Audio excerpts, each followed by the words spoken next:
morning, everybody. This is B, and I am bringing you guys our 7th and final book of the Bunnicula series, Bunnicula Meets Edgar Allan Poe by James Howe.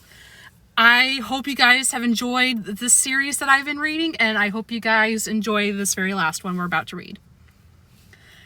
Editor's note. It was with a heavy heart that I entered my office that Friday afternoon in December. After the holidays, I would be cleaning out my desk one last time. Not because my publishing house was moving to a new office, but because I was moving to a new life. I wanted to believe that I'd made the right decision.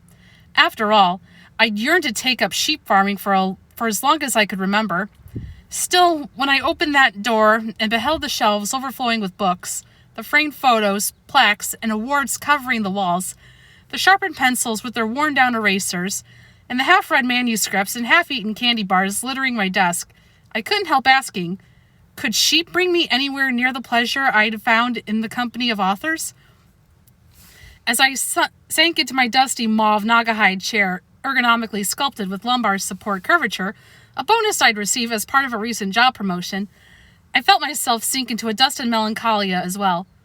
I picked up a copy of the latest self-help bestseller written by one of my authors, Dr. Bob's Grab Yourself Some Happiness, Even If It Makes You Miserable, and flipped to a random page, hoping to find reassurance that I was doing the right thing.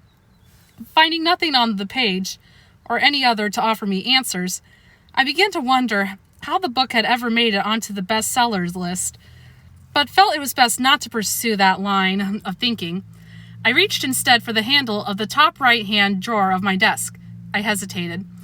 What I kept in that drawer was only in case of emergency. Slowly I pulled the drawer open. I couldn't find what I was looking for at first.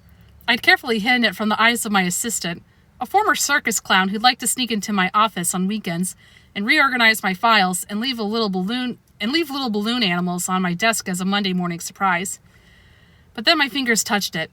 I pulled the desired object out from under a legal pad and asked myself if I really wanted to do something so drastic. I had just come from the office holiday party after all. I was full of eggnog and 7-layer cake, but the rich aroma of dark chocolate was too much to resist. I loosened my belt a notch and slid the bar from its wrapper, peeled back the foil, and was about to take my first bite when I was overcome by despondency. To eat chocolate. Alone. Behind a closed door. Had it come to this? I let my gaze drift to the door, my mind a whirlwind of chocolate and sheep and balloon animals, when suddenly I heard a familiar scratching. Could it be?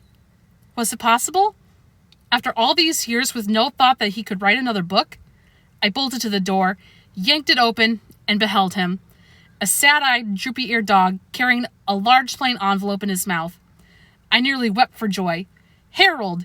Here to save me from eating chocolate alone. Here to present me his latest manuscript, and with it my opportunity to go out in glory. I could think of no way I would rather end my publishing career than editing one of Harold's books. I broke off a piece of chocolate, offered it to the canine author, and sat down to read the letter clipped to the top of the page of the manuscript. My dear friend, with the publication of my previous book, I had thought my writing career was at its end. But while a writer's career may end, a writer's life goes on. How does one close one's mind to experiences that practically cry out to be recorded? And once recorded, how does one resist the temptation to share them with others? Once again, the events of my life were transformed from the mundane to the mysterious by strange circumstances, and even stranger strangers. I hastened to write them down, the result being the manuscript you now hold in your hands. I know that my books can only aspire to the bestseller status of Dr. Bob's, but I hope that you will find my words worthy of publication nonetheless. They may be the last to find their way into print, for though I say I hastened to write them down, the pace of the writing itself was painfully slow. Arthritis has worked its way into these old paws of mine, and the words themselves don't come as quickly as they once did. Still, I felt compelled to tell this tale of writers and writing, of muses and the bemused, of crows and creativity. Oh, and did I mention terror? There is terror in this tale as well. It is, after all about a bird named Edgar Allan Poe. Yours sincerely, Harold X. I felt my pulse quicken as I reached for my trusty number 2 pencil and turned to the first page of Harold's book. Little did I know that his words would do far more than entertain me, for here, in these pages that you yourself, dear reader, are about to enter, I would find the answers I had been seeking. Chapter 1. The Letter. The trouble began with the letter that arrived at 3 o'clock on an early October afternoon. The hour was struck by the grandfather clock not far from where I lay dozing near the front door of the house. Howie began yipping his puppy head off at the unseen mailman on the other side of the door, and before I could think to move, a cascade of paper came showering down on me and from the mail slot over my head. All in all, it was an ominous awakening. "Howie," I said, shaking off my drowsiness along with the envelopes and magazines. "That's Joe. He's not here to rob us. He's here to deliver the mail. You know Joe. Why do you always bark at him?" Howie looked appalled that I would ask such a question. "It's my job," he declared. "My duty as a canine. Gee, Uncle Harold." Howie calls me Uncle Harold, even though we're not related. I guess it's because he looks up to me, and who could blame him for that? Chester jumped down from his favorite chair in the adjoining room and sauntered over. "And you call yourself a dog," he snickered. "I am a dog," he replied defensively. "I just don't care for the sound of barking. You know that, Chester." Chester didn't respond. Distracted by something he'd spotted in the pile of scattered pieces of mail, he let out a loud gasp. "What is it?" I asked, the hairs rising along the ridge of my back. If I hadn't been half asleep, I might have had the good sense to keep that particular question to myself, knowing as I do that Chester's gasping is rarely cause for alarm. He is, after all, a cat, which means he tends to look for the, shall we say, dramatic.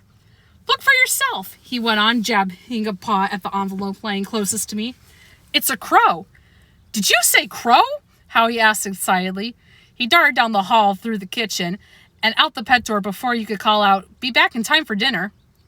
Chester shook his head. "I fail to understand Howie's obsession with chasing birds," he said. I sighed. It must be part of his job. "Well," said Chester, "one of these days his job is going to get him into a heap of trouble. Crows are not to be messed with, my friend. They're nefarious. Just look at that one." Yawning, I glanced down at the crow on the envelope to see what all the fuss was about. What I saw was a crow on the envelope. I didn't think it looked particularly nefarious. Of course, I had no idea what nefarious meant. When I asked Chester for a definition, he started bathing his tail. "Aha!" I said. "You're stalling. You don't know what nefarious means either, Mr. Big Words Fancy Pants."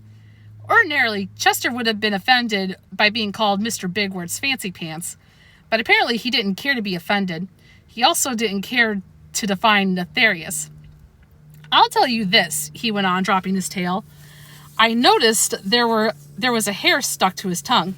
"Crows are omens, Harold." I rolled my eyes. Chester sees omens everywhere. Just the other day, he thought he saw an omen in Mr. Monroe's oatmeal. I pointed out that it was a raisin. "Raisins can't be omens?" he asked. I would love to tell you that Chester is a deep thinker, but I don't think deep is quite the right word. I, however, have been known to think deeply on occasion, and that is what I was doing now as I studied the image of the crow on the envelope. It looked familiar somehow. Just then a key turned in the door, having a pretty good idea of who would be coming in. I leaped to my feet to get out of the way fast. Pete, the older of the two boys with whom I reside, burst into the house, his flying backpack preceding him. The backpack landed with a thud and slid down the hall toward the kitchen, sending Chester scampering halfway up the stairs to the second floor. "What's the matter with him?" Chester hissed. "He's even grumpier than usual." As if Pete actually understood what Chester was saying, which he never does. Unlike his younger brother, Toby, Pete is as thick as Alpo when it comes to understanding us pets. He stomped into the living room, kicked the corner of the sofa, and snarled, "I'm never speaking to Kyle again." It was a good thing Mrs. Monroe wasn't there. She doesn't approve of kicking sofas. She doesn't approve of chewing pillows either, but that's another story. Now, I'm not what you'd call Pete's biggest fan. Toby I can't get enough of. But Pete? Let me put it this way. Ever since he was 5 and decided I looked better with what he called a military cut, I've tried to steer clear of the kid. It's been 7 years, and I'm still not convinced that all my hair has grown back. Still, I couldn't help feel sorry for him. Kyle has been his best friend from even before the unfortunate haircutting incident. They'd have fights before. Friends fight. Why, even Chester and I have been known to have our little disagreements from time to time. But I'd never seen Pete kick a sofa because of Kyle. This was serious. I decided the best strategy was to give my attention to Toby, who was just coming in the door. I greeted him with my usual enthusiasm, which is to say, heavy whimpering, with a few deep-throated woofs, lots of licks, and what we in the dog trade call the "I'm your best friend, so please, please, please don't ever leave me again" treatment. Toby bent down and let me lick his face all over. Then he patted me on the head. He tried to pat Chester's head too, but Chester would have none of it. He pulled away, demonstrating those in the cat trade call the "if you think you can make up for leaving me by giving me a lousy pat on the head when you get back, you'd better think again, Buster" treatment. Toby grabbed his brother by his arm and said, "Hey, thanks a lot for waiting up for me. I was in a hurry, okay? It's not my problem if you can't keep up," Pete said, yanking his arm away so hard he almost toppled over. How Toby and Pete have survived at the ages of 10 and 12 without losing body parts, I have no idea. Before Toby could say anything else, Pete's pocket rang. Okay, it wasn't really his pocket. It was the thing in his pocket called a cell phone. He'd been given it as a birthday present a few weeks earlier. Why a 12-year-old boy needs to carry a phone in his pocket is beyond me. All I can say is it's only a matter of time until Chester has a cell phone, even if he doesn't have a pocket. And when he does, watch out. Pete pulled the phone out of his pocket, flipped it open, and yelled, "I'm not talking to you." People are so amusing. I mean, to tell the person you're talking to that you're not talking to them, you have to admit it's pretty funny. Anyway, the next thing Pete said to whoever it was he wasn't talking to was, "Oh yeah?" Pete says "oh yeah" a lot. Well, who cares if you think MT Graves isn't a real person? He is real and he is cool, and I don't care if you and everybody else in the whole school or the whole world or the whole universe thinks his books are so over. They are so not, and you know it. They're awesome, and I wrote to him and I told him so. So there. Pete snapped his cell phone shut and glared at his little brother, who was staring at him. "You wrote to MT Graves?" Toby asked. "Yes, I wrote to MT Graves. Want to make something of it?" Toby shook his head. "No, I think it's cool. I mean, I like the flesh crawler books too." That was it. The crow on the envelope was the same as the one on the covers of the flesh crawler books. I knew about the flesh crawler books series because not only did Pete read them all the time, they were Howie's favorite books as well. Howie read them over Pete's shoulder and had them all practically memorized. Maybe the picture of the crow on the envelope meant that the letter was from MT Graves. I grabbed it with my teeth and trotted over to Pete. "Get away from me!" he shouted when he saw me coming. Do you begin to grasp why Pete is not my absolute number one favorite person in the world? "And what are you doing with that letter? Are you going to eat it, Harold? That is so gross." I dropped the envelope at his feet and whimpered. "Do you want to go for a walk?" Pete said. "Toby, it's your turn to walk Harold and Howie." Correction. Pete Monroe is even thicker than Al Poe. "He probably wants his snack," Toby said. I'll get it in a minute. So how come you wrote to MT Graves? What did you say?" "It was an assignment for school. We had to write to an author. Everybody chose J.K. Rowling or James Howe, but I picked MT Graves, and not just because he writes the best books." I see what you did there, James Howe. Cute. Toby nodded his agreement. I also wrote him because his publisher was having this contest called "Why Flesh Crawlers Gross Me Out the Most." I entered the contest with my letter. That's killing two birds with one stone. No offense to Edgar Allan Crow. "Who?" Toby asked. "Duh! Edgar Allan Crow. Everybody knows that's the name of his pet crow. You know, the one on the books, the Flesh Crawlers logo. See?" Pete ran to his backpack, dug through it, and yanked out a copy of The House That Dripped Eyeballs, Flesh Crawlers number 61. Reading from the back cover, he said, "MT Graves lives in a creepy castle on a remote mountaintop with only his bats, snakes, alligators, and favorite pet, Edgar Allan Crow, for companionship. No dogs, I thought as I picked up the envelope again and whimpered even louder. Toby looked over at me. I looked into his eyes. I said with my eyes, "Take this envelope out of my mouth. Look at it. Read the letter inside." "I think Harold's trying to tell us something," Toby said. Pete equals Alpo. Toby equals genius. Toby removed the envelope from my mouth. "Look at this," he cried. "It's Edgar Allan Crow." At that moment, Howie came racing in breathless with excitement. "Did I just hear Edgar Allan Crow?" he asked, panting rapidly. "Yes," I told him, in as calming a voice as I could manage. "Pete wrote to empty graves and..." "Pete wrote to empty graves?" "Yes, Howie. Pete wrote to empty graves, and empty graves wrote back, and empty graves wrote back?" "Yes, Howie. And that envelope, Howie!" Chester snapped from the stairs. "You'll give me a migraine." "Okay, Pop," Howie said. "I will just as soon as I can find one. But first I wanted to hear about empty graves," Pete shouted, his hands shaking as he held the open letter out in front of him. "So it is from him," Toby said. "Not only that," said Pete, "but it says I won the contest. I can't believe it. Empty Graves is coming to visit our school. And get this, he's going to stay at our house." Howie began to howl. "And he's bringing Edgar Allan Crow." Chester began to hiss. Toby and Pete looked at them. "We really do have weird pets," Pete said. He grabbed his backpack and raced Toby up the stairs, nearly knocking Chester over in the process.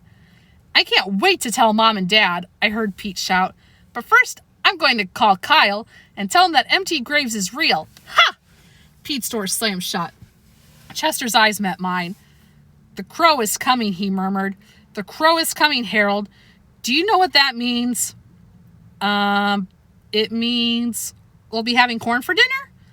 "No, Harold. It does not mean we'll be having corn for dinner. It means we're doomed." "That's what it means." "Oh," I said. "Well, that's a relief. Corn gets stuck in my teeth." Well, sounds like we're going to have an exciting read for this last book, so please join me for chapter 2. We'll see what happens.